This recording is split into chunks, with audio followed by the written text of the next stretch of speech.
లోకేష్ దెబ్బకి జగన్ తట్టుకోగలడా? ఒకవేళ తట్టుకోగలిగితే మరి చర్చకు వస్తారా? ఈ టైటిల్ చూసి జగన్మోహన్ రెడ్డికి లోకేష్కి ఏదో కుస్తీ పోటీలో లేకపోతే ఇతరత్ర ఫైటింగ్ అట్లాంటివి కాదండి. ఇప్పుడు మాటల యుద్ధం ఏదైతే ఆ డిఎస్సి పైన జరుగుతూ ఉన్న తరుణంలో మరి ఎవరి వర్షన్ వాళ్ళు చెబుతూ ఉన్నారు. జగన్మోహన్ రెడ్డి ప్రెస్ మీట్ పెట్టి ఇదిగో ఇన్ని అవకతవకలు జరిగింది, ఇంత జరిగింది అని చెప్పేసి కొంతమంది బాధితుల పేరు మీద వాళ్ళ దగ్గర ఉన్నారు. సో అలాగే ఇవి కాకుండా పిటిషన్లు కూడా వేశారు కోర్టులో 249 కేసులు. ఒక పక్కన ప్రభుత్వం తరపున లేదా ఆయా శాఖ మంత్రులు ఉంటారు కదా, ఇప్పుడు విద్యాశాఖ మంత్రి అనేటువంటి నారా లోకేష్ ఘంటాపథంగా ఇక్కడ ఎటువంటి అవకతవకలు జరగలేదు, మేము పారదర్శకంగా నిర్వహించాము అని చెప్పేసి ఆయన చెబుతూ ఉన్నారు. సో ఈ రెండిట్లో ఏది వాస్తవం? ఆ వాస్తవం తెలియాలి అంటే ఏం జరగాలి అనేది ఈ వీడియో మనం విశ్లేషించుకునే ప్రయత్నం చేద్దాం. సో ముందుగా మంత్రి నారా లోకేష్ ఈ విషయంలో ఏం మాట్లాడారు అనేది ఒకసారి విందాం. గతంలో పడిన కేసుల్ని తీసుకుని ఏ ఇంజిన్లో పెట్టి ఏ కారణాల వల్ల కేసు పడింది, Sabharwal judgment, horizontal vertical reservation నేను వెరీ కాంప్లికేటెడ్ సబ్జెక్ట్ నేను ముందే స్టడీ చేసి పర్ఫెక్ట్ నోటిఫికేషన్ వేసి భారతదేశ చరిత్రలోనే ఎక్కడ జరగని విధంగా మేము నోటిఫికేషన్ వేసాం.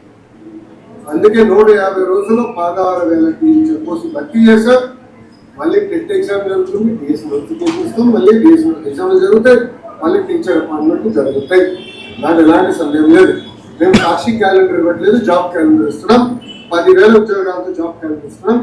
దయచేసి నిరుద్యోగ యువకులు చెప్తున్నాం, there is something called vertical horizontal reservation. First time horizontal reservation అమలు చేశాం. అది తెలుసుకోవాల్సిన బాధ్యత మీ పైన నా పైన ఉంది. ఇది హారిజాంటల్ రిజర్వేషన్ పాటించకపోతే సబర్వాల్ జడ్జ్మెంట్ అనేది ఉంది.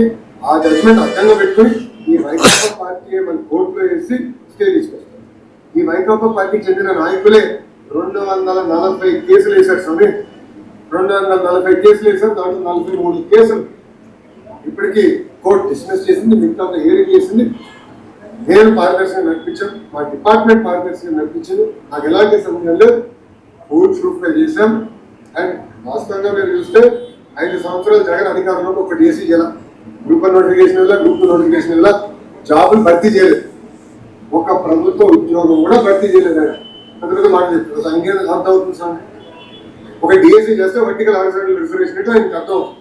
ఒక డిఎస్సీ చేయకుండా ఒక్క టీచర్ పోస్ట్ ఇవ్వకుండా కాపీ మ్యాడ్ అప్పుడు గెట్ వచ్చింది స్వామి. మీరు ముందు సబ్జెక్ట్ తెలుసుకోండి.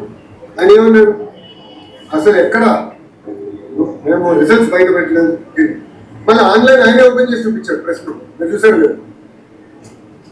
ర్యాంకులన్నీ మళ్ళీ ఆయనే చదివి చెప్తున్నాడు, మళ్ళీ దగ్గర నుంచి వచ్చినట్టు ఆన్లైన్ కదా. అంటే ఒక అబద్ధం 10 సార్లు చెప్పి నిజం నిజంగా ఆయన ప్రయత్నిస్తున్నారు. నిరుద్యోగ యువకులు అందరూ అప్రమత్తంగా ఉండాలి. ఇప్పుడు మళ్ళీ కులం కూడా తీసుకొచ్చు. దౌర్భాగ్య స్థితి ఏంటంటే 2014 నుంచి 19 ఇట్లనే వాళ్ళు ఏం చెప్పారంటే ఒకే సామాజిక వర్గానికి చెందిన వారంటే డిఎస్పీ చేశారు. ఆనాడు ప్రజలు నమ్మారు, వాళ్ళ అధికారులు వచ్చి రైట్. ఆనాడు ప్రజలు నమ్మారంటే జనాలకి జగన్మోహన్ రెడ్డి వ్యక్తిత్వం, పరిపాలన తెలియదు. సరే, ముందు ఇక్కడ విషయం ఉన్మయం మాట్లాడుకుందాం. ఈ DSC vertical and horizontal reservation అనే పద్ధతిలో తీసుకొచ్చాము, ముందు అది అర్థం కాదు జగన్మోహన్ రెడ్డికి అన్నారు. సరే, జగన్మోహన్ రెడ్డి మెగా డిఎస్సి వేస్తానని ఏ రకంగా వేయకుండా వదిలేశారో, ఇక ఆ తర్వాత అందులో 6,100 పోస్టులు మేము వేసినాయే అని చెప్పేసి అంటున్నారు. ఇంకా ఆ తెలివితేటలు, ఆ విధానాలు ప్రజలకు తెలియదు అంటారు. తేటతెల్లం అయిపోయింది. మీకు నిజంగా చిత్తశుద్ధి ఉంటే ఎన్నికల ఒక నెల ముందు 6,100 పోస్ట్ వేయటం మరి అప్పుడు దాకా ఏం చేశారు? ఈ 4 సంవత్సరాల 11 నెలల పాటు లేదా 10 నెలల పాటు ఏం చేశారని అప్పుడు దాకా చూస్తూ ఉండి ఆ 2 నెలల్లో ఉందనంగా, ఒక నెలలో ఎలక్షన్ కూడా వస్తుందనంగా, దానికి ముందు అంటే సరిగ్గా 4 సంవత్సరాల 10 నెలల పాటు ఇదేనా మేము వేస్తానన్న మెగా డిఎస్సి. సరే, ఆ విషయం ప్రక్కన పెడదాం. ఇప్పుడు నారా లోకేష్ ప్రశ్నిస్తున్నారు చూసారా, ఈ డిఎస్సికి సంబంధించి ఈ ప్రశ్నలకు ఏమైనా సమాధానం చెప్పగలరా? ఎందుకంటే ఎవరి వర్షన్స్ వాళ్ళు. ఇప్పుడు ఈయనేమో పబ్లిక్గా ఇక్కడికి బయటకు వచ్చి ప్రెస్ మీట్ పెట్టారు, జగన్మోహన్ రెడ్డి ఇంట్లో ప్రెస్ మీట్ పెడుతున్నారు. ఇప్పుడు ప్రజలను ఎందుకు గందరగోళానికి గురి చేస్తున్నారు అనేది ముందు ముఖ్యమైన ప్రశ్న.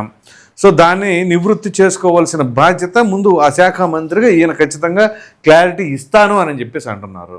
సో ఇస్తాను అని అంటే ఇప్పుడు ఎదురు బుదురు లేకుండా ఒకళ్ళ తర్వాత ఒకళ్ళు ప్రెస్ మీట్ పెడితే ఉపయోగం లేదు. సో అటువంటి తరుణంలో చేయాల్సిందేంటి? ఖచ్చితంగా ఒక కామన్ పాయింట్లో పబ్లిక్ ప్లేస్లో మీడియా సమక్షంలో అసలు ఏం జరుగుతుంది, ఈ శాఖకు సంబంధించి ఏం జరిగింది అనేది ఒక వివరణ ఇవ్వాలా. వివరణ ఇవ్వాలి అని అంటే మరి ఎక్కడ పెట్టాలి ఈ చర్చ? ఈ చర్చలో ఇప్పుడు జగన్మోహన్ రెడ్డి గారి పైన ఎలా ఉంది అంటే పబ్లిక్లో కొంతమంది మాట్లాడుకునే విధానం కానీ, కొంతమంది విశ్లేషకులు చెప్పే విధానం కానీ, జగన్మోహన్ రెడ్డికి ఏదైనా స్క్రిప్ట్ లేకుండా మాట్లాడలేరు. ఒకవేళ బహిరంగ చర్చ కంటే ఆయన రాలేడు అని చెప్పేసి అన్నారు. అవన్నీ రాజకీయపరమైన విమర్శలు. ఎందుకు మాట్లాడలేడు, ఆయన బాగానే మాట్లాడతారు కానీ. సో దాంట్లో ఎటువంటి సందేహం లేదు. నారా లోకేష్ గారు ఎవరితోనైనా మాట్లాడతాడు. ఆయన దగ్గర సబ్జెక్ట్ ఉంది, విషయం ఉంది, మాట్లాడతారు. సో అట్లా ఏమి ఆయన్ని తగ్గించవలసిన అవసరం లేదు, హననం చేయాల్సిన అవసరం అంతకంటే లేదు. కాబట్టి జగన్మోహన్ రెడ్డి గారు మీరు మంచి వాక్చాతుర్యం గలవాళ్లే, నాలెడ్జ్ ఉన్నవాళ్లే.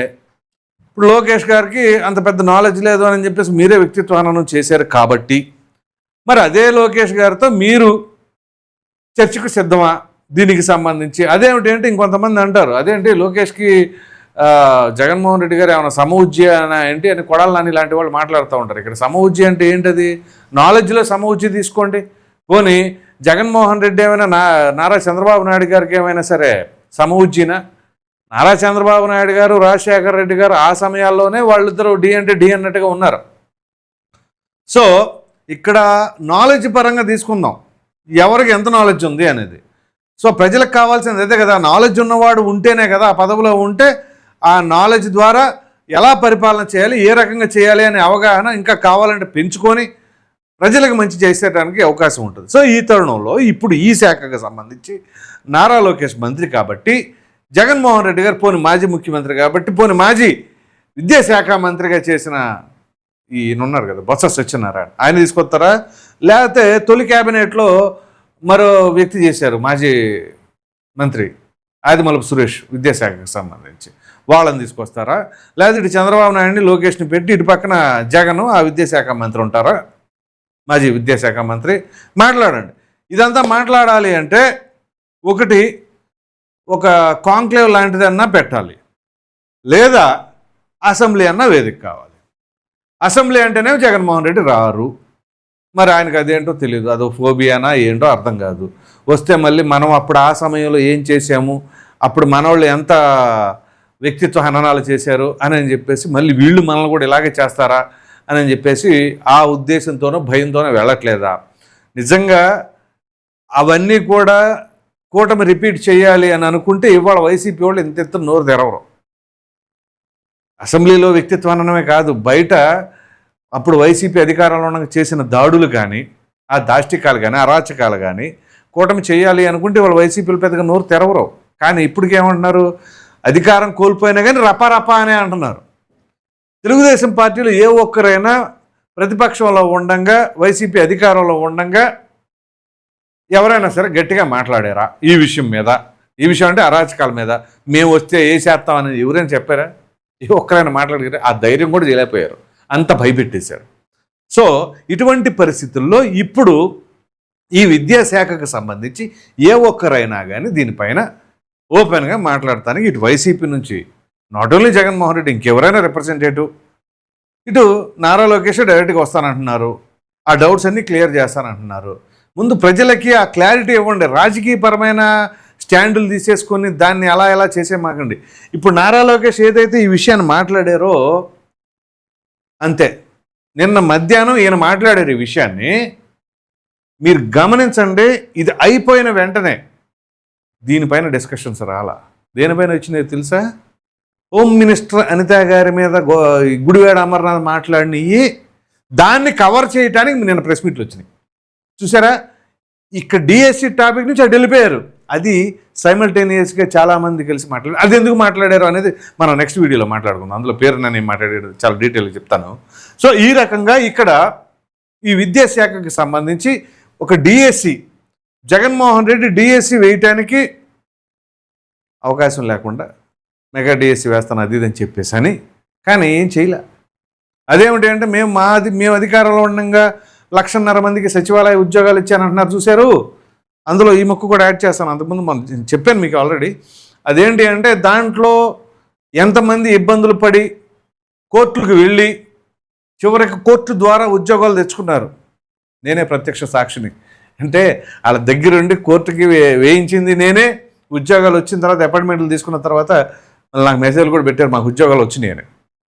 సచివాలయ ఉద్యోగులు 600 మంది దాకా. అప్పుడు నేను సజ్జల రామకృష్ణారెడ్డి దగ్గరికి కూడా వెళ్ళి మాట్లాడా డైరెక్ట్గా. ఆయన మనం ఇచ్చిన నోటిఫికేషన్లోనే ప్రాబ్లం ఉందండి అని ఆయనే నా దగ్గర ఒప్పుకున్నారు. ఇలాంటివన్నీ ఉన్నాయి. సో కానీ మేమేమి తప్పులు తడకలు ఏమి చేయలేదు, బ్రహ్మాండంగా చేసామని చెప్పేసి అన్న దానికి చెప్తున్నాను. ఇది ఏదో దాని గురించి కాదు. సో ఎనీహౌ ఈ డిఎస్సికి సంబంధించి మరి ఆ పోస్టుల మీద ఏదైతే విమర్శలు చేస్తున్నారో ఆ విమర్శల పైన క్లారిటీ ఇస్తానంటున్నారు. బహిరంగ చర్చకి ఎవరైనా సిద్ధమా అంటే, ఒకటి అసెంబ్లీకైనా వెళ్ళొచ్చు, అసెంబ్లీలో సెషన్ పెట్టచ్చు, లేదా ప్రభుత్వం నిర్ణయం తీసుకోవచ్చు దీనిపైన అసెంబ్లీలో చర్చ పెడదామని. అప్పుడు వైసీపీ వాళ్ళు ఆ 10 మంది వస్తే జగన్మోహన్ రెడ్డి గారితో పాటు మొత్తం 11 కదా వచ్చారనుకోండి, అందులో ఎడ్యుకేటెడ్ ఉన్నారు కదా. ఇప్పుడు తాడిపత్రి చంద్రశేఖర్ అంటే వీళ్ళు ఎడ్యుకేటెడ్ పర్సనే. అలాంటి వాళ్ళు ఉన్నారు, మాట్లాడండి, ఆ నిజాన్ని నిగ్గు తేల్చండి. లేదా ప్రభుత్వంలో లోపాలు ఉంటే ఎండ కట్టండి. అంతకంటే అద్భుతమైన అవకాశం ఎక్కడ ఉంటుంది? సో మరి అద్భుతమైన అవకాశాన్ని కనుక జగన్మోహన్ రెడ్డి అండ్ టీం ఉపయోగించుకుంటే వాళ్ళ మాటలకి ఏమైనా సరే శాంటిటీ ఉన్నట్టుగా అర్థం చేసుకుంటారు. లేదు అనుకోండి, ఇక వాళ్ళు చెప్పేవన్నీ కూడా ఫేక్ మాటలేనని చెప్పేసి క్లారిటీ వస్తుంది. మరి మీరేమనుకుంటున్నారో అనే అభిప్రాయాన్ని అయితే కామెంట్ సెక్షన్లో తప్పకుండా తెలియజేయండి. Thank you.